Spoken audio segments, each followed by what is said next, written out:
सारे बच्चे आईएएस बनते हैं, जिनमें से बहुत अच्छा अनुपात उन बच्चों का है जो SC ST कैटेगरी से, OBC कैटेगरी से होते हैं।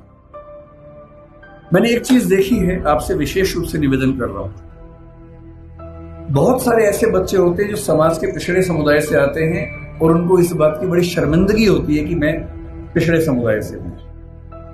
उनको आरक्षण मिलता है, वो आईएएस बनते हैं, आईपीएस बनते हैं, और आईएएस आईपीएस बनने के बाद कोशिश करते हैं कि उनकी वो पहचान खत्म हो जाए कि वो पिछड़े समुदाय से हैं, और वो किसी उच्च समुदाय के व्यक्ति से शादी ब्याह करके अपने आप को वहां एक्सेप्ट करवा ले किसी तरह से, ऐसी उधेड़-बुन में लग जाते हैं।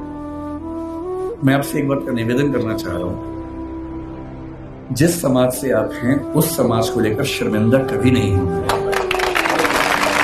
एकदम नहीं होगा। आप सिविल सेवक बनेंगे, नेता बनेंगे, पुलिस वाले बनेंगे, जज बनेंगे, जो भी बनेंगे, आपकी मुख्य जिम्मेदारी संविधान के प्रति है, अपने दायित्वों के प्रति है, एकदम ठीक बात है, उसमें कोई कोताही करनी भी नहीं चाहिए। पर ध्यान रखना है, आरक्षण के पीछे का मूल तर्क क्या है। आप सोच के देखिए कि इस देश में कुल नौकरियां अगर मैं मान लूं केंद्र में तो 1 लाख के आसपास, जिनमें SC समाज की 15,000 के आसपास होंगी।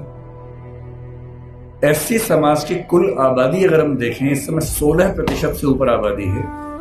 अगर 150 करोड़ दिमाग में रखने या 140 करोड़ रखे तो 23 करोड़ के आसपास आबादी दलित समाज की या SC समाज की भारत में।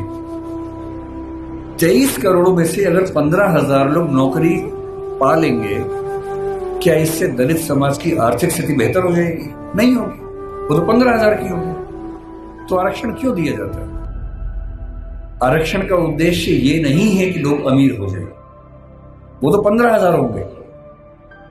आरक्षण का उद्देश्य ये है कि जब पूरे एक गांव में एक दलित बच्चा या ST बच्चा या OBC बच्चा आईएएस बनता है या जज बनता है, उस गांव के हर व्यक्ति को कॉन्फिडेंस आ जाता है कि दिक्कत आएगी तो मेरा छोटा भाई मेरे साथ खड़ा हुआ है, और आपको वो छोटा भाई छोटी बहन बनना है।